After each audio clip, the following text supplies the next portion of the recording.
자, 교재 34쪽에 기업 경영의 주요 기능 분야 업무 부분, 소위 그 순환 과정이 이제 구체적으로 이루어지는 과정에 구체적으로 이루어지는 그 활동을 조직 부서 측면에서 이제 분류해 본 겁니다. 그래서 기업 규모의 크기에 따라서는 뭐 이런 부서가 있기도 하고 없는 부서도 있습니다만은 크게 보면 이런 활동들을 한다는 거예요. 자, 첫 번째 인적 자원 관리, 사람의 선발, 교육, 배치, 과업 부여 및 평가 이런 것들을 하는 데가 보통 이제 인사부, 인사과 이렇게 얘기를 하죠. 물론 뭐 작은 기업에서는 뭐 총무과에서 이런 일을 다 같이 하기도 합니다. 그 다음에 생산 및 운영 관리, 제품이나 서비스의 생산.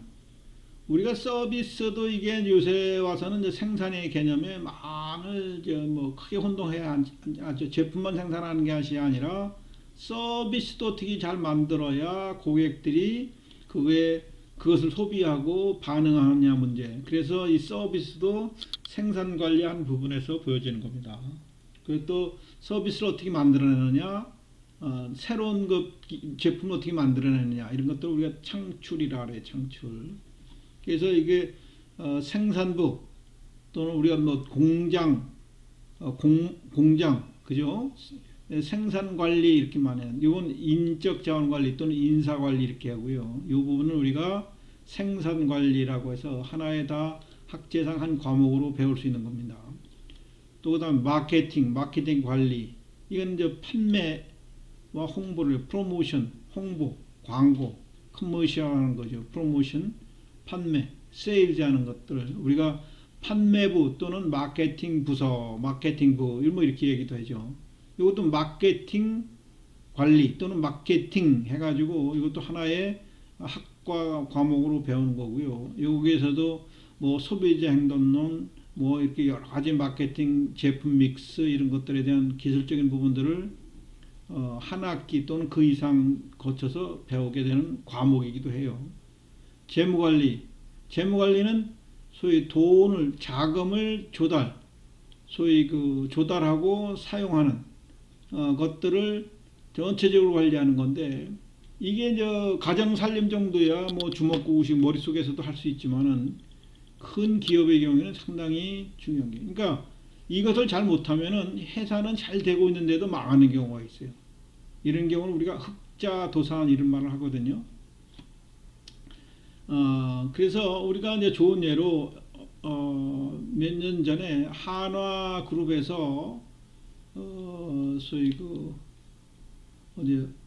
호남에 있는 금호그룹의 어떤 사업 덩어리를 하나 살려고 계획을 했는데 계약금이 무려 한 3,800억인가 이렇게 됐었어요.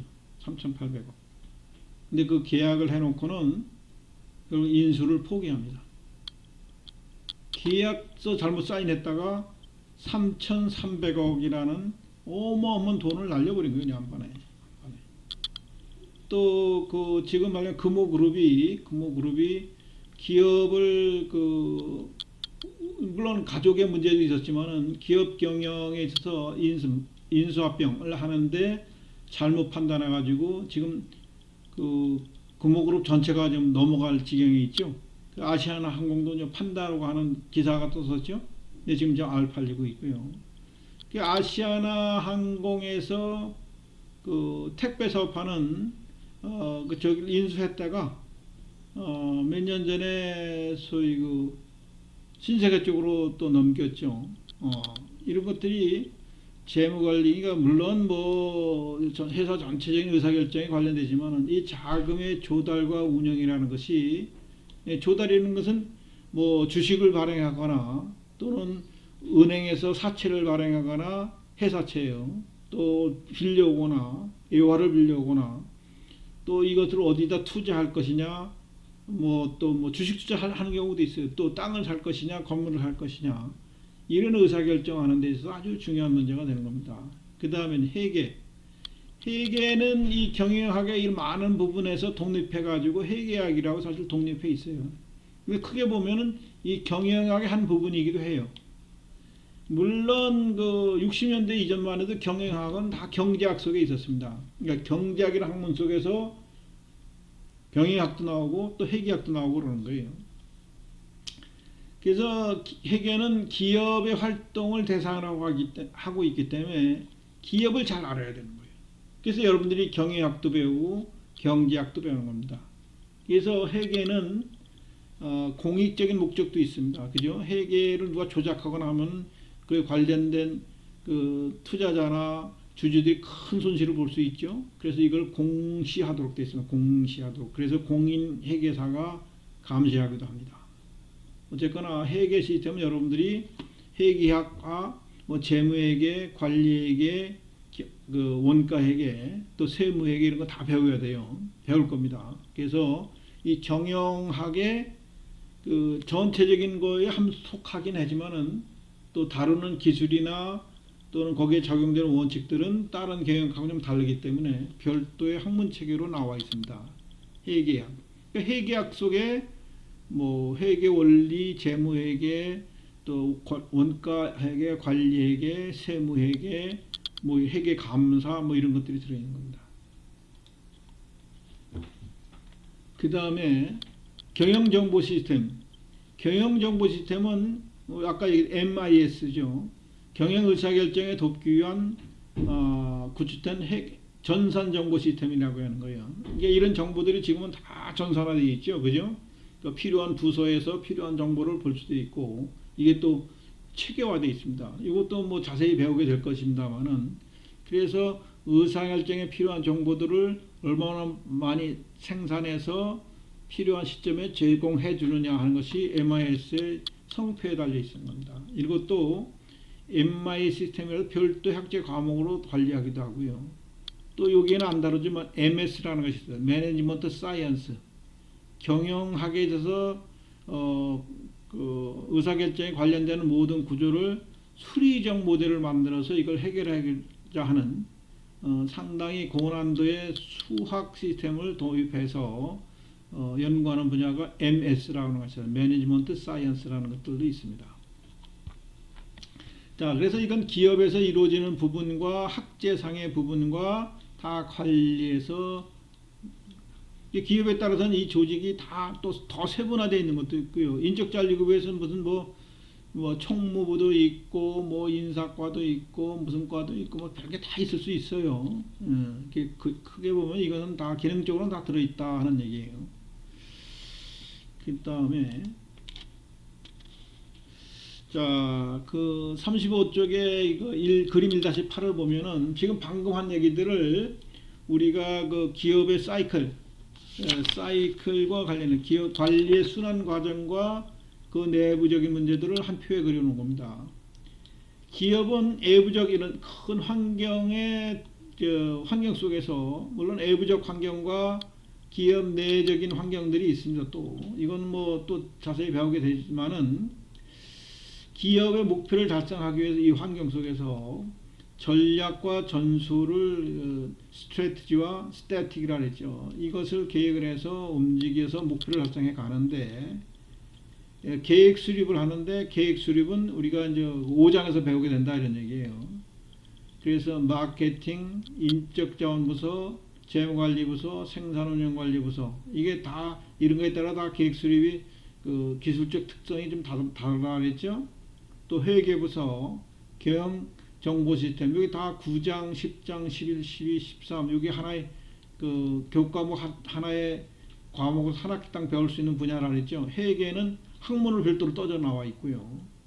그래서 계획을 수립하는 데 있어서 이런 것들을 인적 자원과 물적 자원을 다 조직화해 가지고 이것을 이것을 실행 부서를 실행 해서 결국은 그것을 컨트롤하고 C라는 용어는 사실 잘 안 쓰는데 이 책은 썼는데 컨트롤 내지는 피드백해서 그것을 다음 계획에 또 수립에 반영되겠죠. 그래서 이런 순환 과정을 거쳐서 결국은 기업 경영이 이루어진다 하는 것을 보여주고 있는 겁니다. 그 다음에 이제 일반적으로 경영학 하면은 비즈니스 어드미니스트레이션이라는데 이거 뭐 비즈니스 어드미니스트레이션 이거는 관리란 뜻이고 또 매니지먼트하고 뭐 같이 패러럴 동행 같이 같은 의미로 쓰기도 합니다. 근데 보통은 이제 이게 학문적으로 이렇게 하긴 하지만은 매니지먼트라는 용어를 더 많이 쓰고요. 경영에 대한 체계적인 연구를 하는 학문 분야소 넓은 의미에서 경영학 모든 조직체를 대상으로 하는 경영이다. 그러니까 경영이 꼭 기업 경영뿐만 아니라 거버먼트 정부를 경영하는 거나 가정을 경영하는 거나 또 비영리 조직들을 관리하는 거 이것도 다 경영학 속에 들어간다 이런 얘기예요. 또 교회 경영 이런 말도 쓰기도 해요. 교회 경영.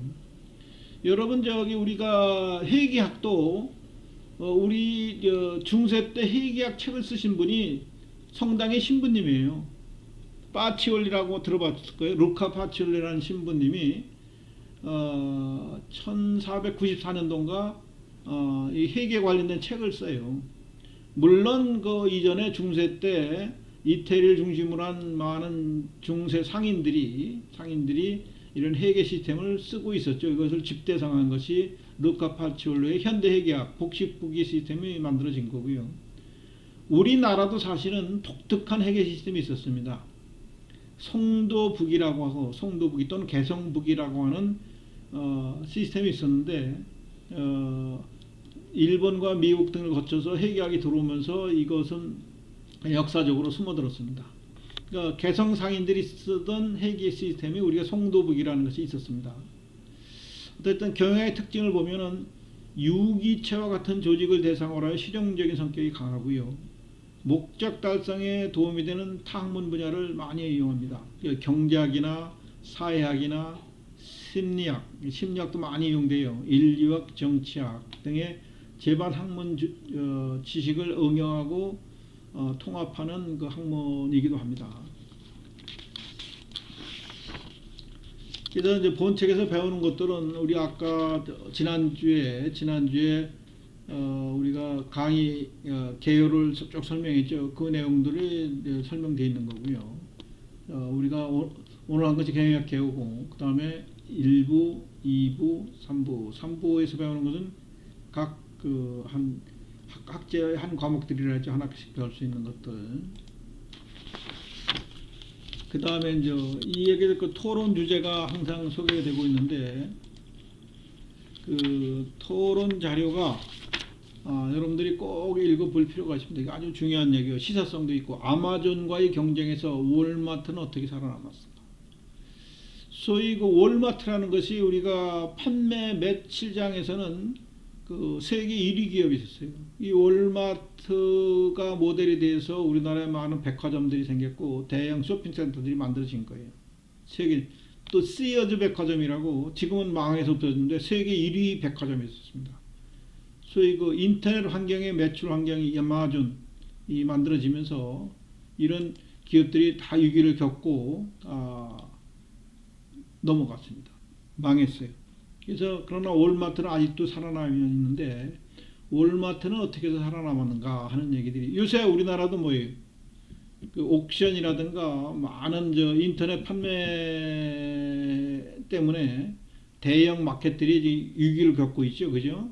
동네 슈퍼마켓뿐만 아니라 그래서 그 지금 그 대형 마트뿐만 아니라 동네 슈퍼마켓도 웬만큼만 사면 다 배달해주는 시스템으로 제도가 바뀌어 버렸어요, 그죠?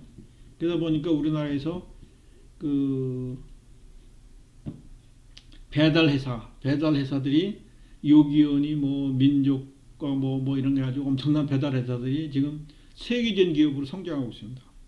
물론 우리나라의 그 배달 업체들은 지금 독일계 회사들이 장악을 해버렸어요. 다 사버렸어요. 물론 돈을 뭐 수천억씩 주고 사버려가지고 그 우리나라의 배달 시장을 걔네들이 장악하고 있는데 그 와중에서도 쿠팡이라는 회사가 지금 옥션에 대응해서 상당히 성장세가 급히 형성되고 있는데 물론 아직도 큰 적자를 보고 있습니다. 그럼에도 불구하고 손정이라는 일본 제일교포인데 일본에서 1위 가는 그 거부예요. 그 양반도 그 젊은 시절에 미국서 공부하다 창업을 해가지고 전산 소프트웨어 판매 회사를 해가지고 세계적인 기업이 됐습니다. 아주 성공한 케이스인데 거기에서 수천억 원을 그 쿠팡에 투자를 했고 또 그 성공을 모델로 해서 지금 미국에다가 증권을 상장하려고 하고 있어요. 그게 성장하면은 지금 적자 기업인데도 인터넷 쇼핑몰로서 상당히 차별화된 시스템을 갖고 있어요. 요새도 우리 아파트 보면 그 쿠팡에서 오는 물건들이 꽤 많더라고요. 또 컬리라고 하는 그 식료품 그 인터넷 기업도 상당히 잘 되고 있습니다. 이런 것들이 어떻게 성공했는가 하는 것들을 토론 주제를 잘 읽어보고 적게는 집안에서부터 아니면 친구들과 만나서 이런 얘기들을 논의하는 것이 상당히 중요한 얘기가 됩니다. 그 다음에 이제 햄버거로서 맥도날드가 세계적인 기업이 됐죠. 빵집 하다가 우리나라에서는 크게 성공하지 못하고 있는데 이런 기업들이 어떻게 됐나 하는 것들을 책에서 소개하고 있고요. 그 다음에 그 요약도 보고 그 다음에 연습 문제가 있습니다. 연습 문제. 이 연습 문제는 꼭 필히 워드 프로세서를 작성해서 이메일로 답장을 다음 주 내로 저한테 보내셔야 될 겁니다. 그러니까 그 수업 듣고 나서 그 다음 주까지 이거를 제출하면은 제가 이걸 평가를 해서 답변을 꼭 하게 됩니다. 자, 다음 주 뵙겠습니다. 바이바이.